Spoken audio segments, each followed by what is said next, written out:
হরে কৃষ্ণ, জয় জগন্নাথ। আমি আজ জগন্নাথের আবির্ভাব লীলা নিয়ে কিছু বিষয় আলোচনা করব। একটা ভিডিওতে যতটুকুনি সম্ভব আমি আলোচনা করার চেষ্টা করব। হরে কৃষ্ণ। তো আপনারা শ্রবণ করবেন। চৈতন্য ভাগবতে বলা হয়েছে কলিযুগে কৃষ্ণের 3টি কৃপামূর্তি রয়েছে। এক হলো গঙ্গা, সত্য পাতক সংহন্ত্রী, সত্য দুঃখ বিনাশিনী, সুখদা মোক্ষদা গঙ্গা গঙ্গৈব পরমাগতি।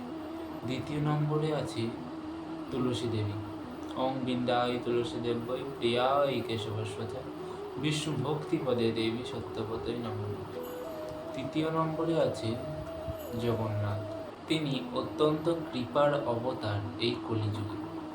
স্কন্দ পুরাণে 1 থেকে 19 নম্বর অধ্যায়ে জগন্নাথের আবির্ভাব নিয়ে খুব সুন্দরভাবে বর্ণনা করা হয়েছে। ভগবান কেন প্রকাশিত হলেন বা ভগবান কেন আবির্ভূত হলেন।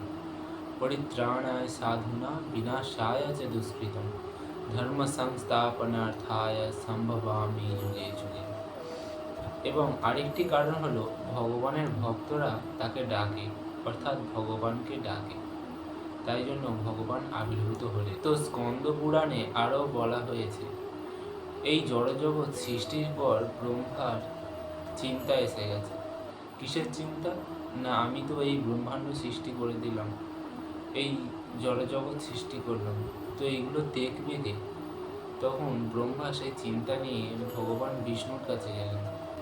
গিয়ে ভগবান বিষ্ণুকে বললেন, আপনি কৃপা করে কিছু করুন, না হলে কে দেখবে এই জড়জগৎকে, এই পৃথিবীকে কে উদ্ধার করবে, কে দেখবে এই পৃথিবীকে?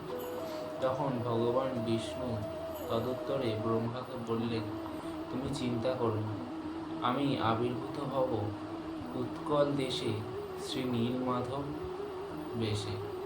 উৎকল দেশে আমি আবির্ভূত হব সেই নীলমাধব রূপে। এবং ভগবান বিষ্ণু এ কথাও বললেন যে আমার এই নীলমাধব রূপটি একবার দর্শন করবে সে তৎক্ষণাৎ মুক্তি পাবে, অর্থাৎ সে আমার কাছে ভগবত ধামে ফিরে আসতে পারবে। এবং ভগবান বিষ্ণু যখন নীলমাধব রূপে উৎকল দেশে প্রকট হলেন, তখন ভগবান বিষ্ণু অর্থাৎ নীলমাধব ভবিষ্যৎবাণী করলেন যে আমি কিন্তু ত্রিসন্ধ্যাকাল থাকব, তারপরে যখন ত্রিসন্ধ্যা শেষ হবে আমি কিন্তু অপ্রকট হব। অর্থাৎ যখন চতুর্সন্ধ্যা আসবে তখন আমার এক ভক্ত যার নাম ইন্দ্রদ্যুম্ন, যার মাধ্যমে আমি একটি নতুন রূপ ধারণ করে এই পুরো জগতের কল্যাণ সাধন করব।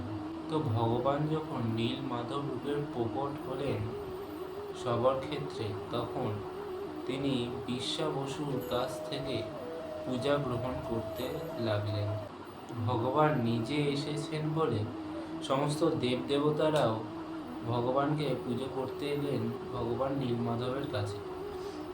এই রকম সময় যেতে যেতে যেতে যেতে যখন ত্রিসন্ধ্যা উপস্থিত হলো, তখন বর্তমানকালের উজ্জৈন শহরের এক ধার্মিক রাজা এসে উপস্থিত হলেন, যার নাম ইন্দ্রদ্যুম্ন, এবং ওনার রানীর নাম ছিল গুন্ডিচা মহারানী। ভগবান যখন তার ভক্তকে দর্শন দিতে রথে করে বাইরে বেরিয়ে আসেন, তখন কিন্তু ভগবান ওই গুন্ডিচা মহারানীর কাছেই, মানে গুন্ডিচা মহারানীর মন্দিরেই থাকেন 1 সপ্তাহ ধরে। এখানে সেই গুন্ডিচা মহারানীর কথা বলা হচ্ছে। একদিন রাজার দরবারে তীর্থে তীর্থে ঘুরতে থাকা এক ব্রাহ্মণ এসে উপস্থিত হলেন। সেই ব্রাহ্মণ তীর্থে তীর্থে ঘুরতে থাকত। যেমন আজকে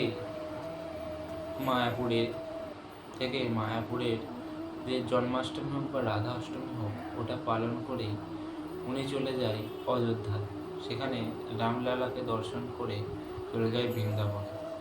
এমনই ঘুরতে থাকা, মানে তীর্থে তীর্থে ঘুরতে থাকা ব্রাহ্মণ এসে উপস্থিত হলেন ইন্দ্রদ্যুম্ন মহারাজের দরবারে।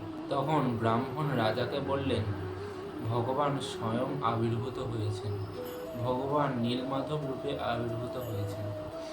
ভগবানের এই রূপ দর্শন করলেই তিনি মুক্তি পাবেন, অর্থাৎ ভগবত ধাম ফিরে যাবেন।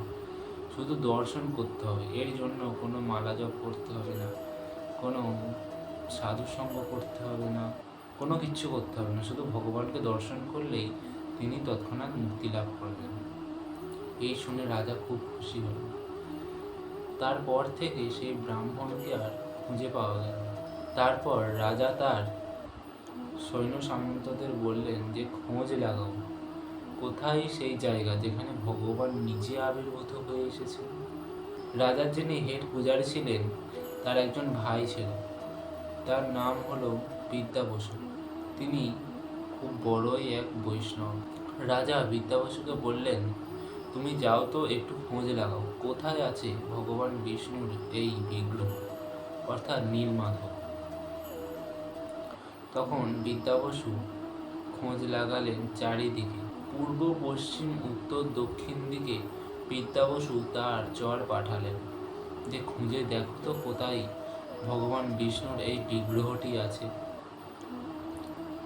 তো আমি আজ এই ভিডিওতে এইটুখানি বললাম।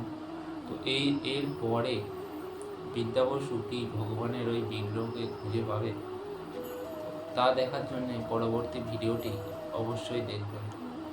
হরে কৃষ্ণ। এইখানে রহিল আমার লীলার মাধুরী, বদন ভরিয়া গাও, বল হরি হরি। হরি বল। হরে কৃষ্ণ কৃষ্ণ কৃষ্ণ হরে হরে, হরে রাম রাম রাম হরে হরে। হরি বল। হরে কৃষ্ণ।